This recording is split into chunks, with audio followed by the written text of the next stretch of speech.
Guys, for today's video, kamusta natin si Uno Bank Loan? Yan. Well, pangatlong video ko na to about Uno Bank Loan. And kamusta na ba ang niloan ko? Na-approve na ba ako? Kamusta ang niloan nyo? Na-approve na ba kayo? Well, pag-usapan natin yan. Sasamahan nyo ako. Sit back and let's discuss. Coming right up.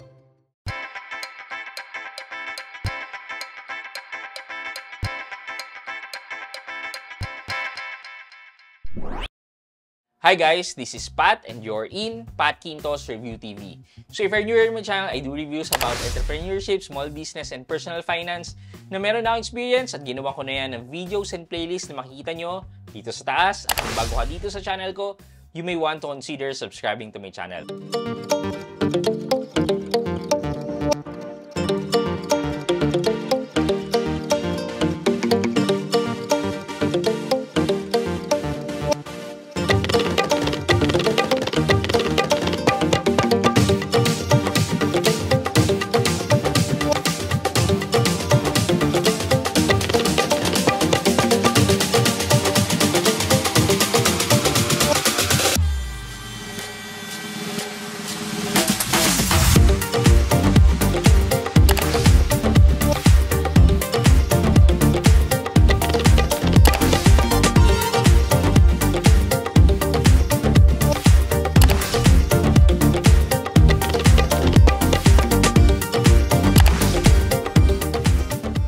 So, bakit natin ito kailangan pag-usapan? Apparently, nagkaroon ng development sa loan application ko with Uno Bank.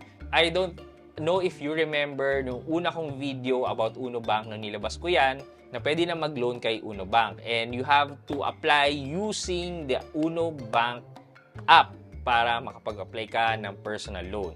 And napakabilis lang ng application. And sabi dyan, it's near real-time approval.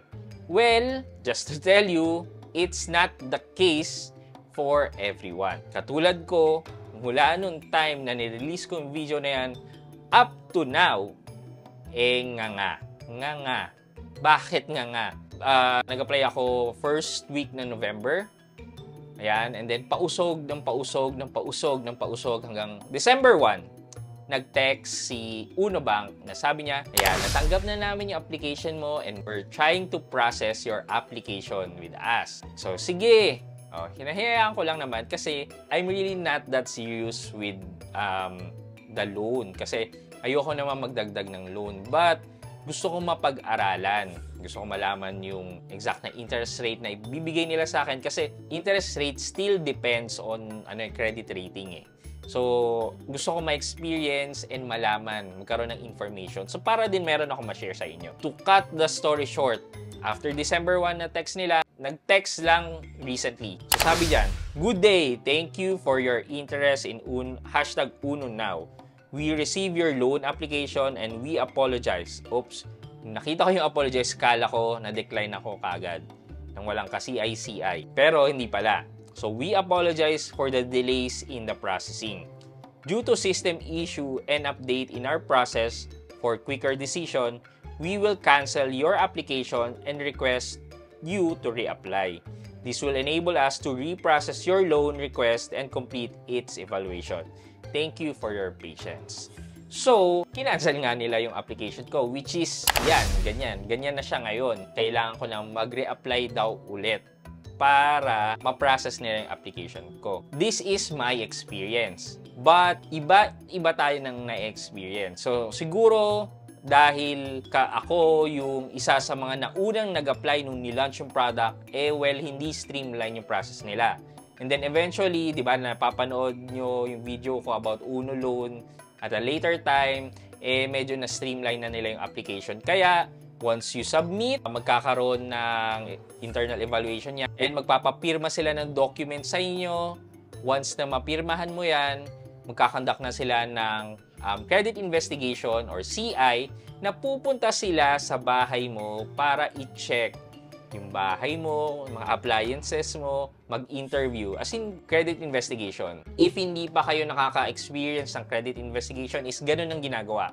May representative from that lending institution o for this case, kay Uno Bank, pupunta sa bahay nyo, i-check, okay ba yung bahay nyo, mag-aara ba yan, may capacity to pay ba kayo? Kasi syempre, wow, ang gaganda na, may kotse, yan, may business na nandun sa bahay.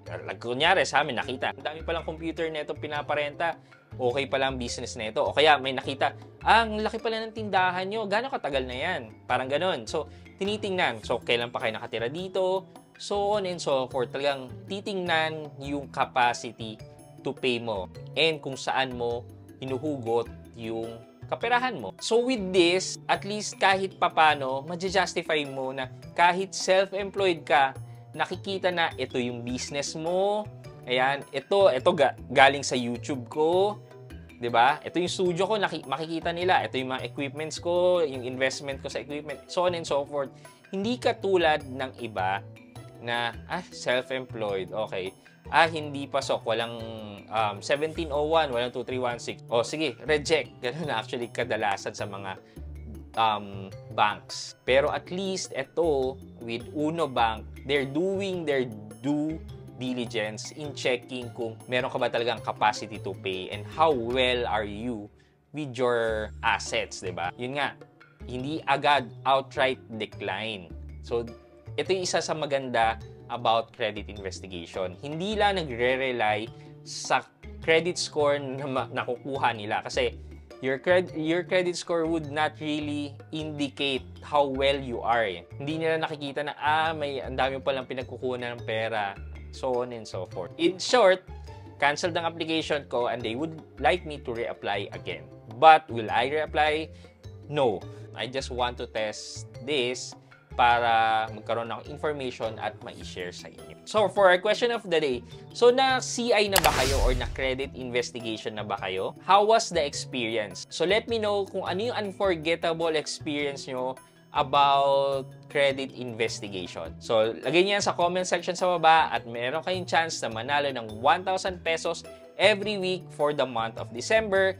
And syempre, huwag niyong kalimutan maglagay ng hashtag #GrowTo75K subs and mag-like and subscribe para sa chance niyong manalo ng isang cellphone sa ating cellphone giveaway once we reach our 75K milestone. So yun lang muna po for today's video, but before we end this video, mag-shoutout muna tayo at shoutout kay at Julius Tanaman 4941. Sabi niya, salamat boss. Clear na clear ang topic mo. God bless sa iyong channel. Shoutout, boss. At Julius naman, 4941, shoutout sa iyo. And thank you sa patuloy na pagsuporta sa aking channel. Maraming salamat. So, thank you for watching. I hope you could like this video. Leave a thumbs up. And if not, wala namang problema dyan. But continue to support me by subscribing to my channel by clicking the subscribe button and also the bell button sa tabi ng subscribe para makareceive kayo ng latest notification sa lahat ng upload ko. Again guys, this is Pat Quinto and you're in Pat Quinto's Review TV. Bye-bye!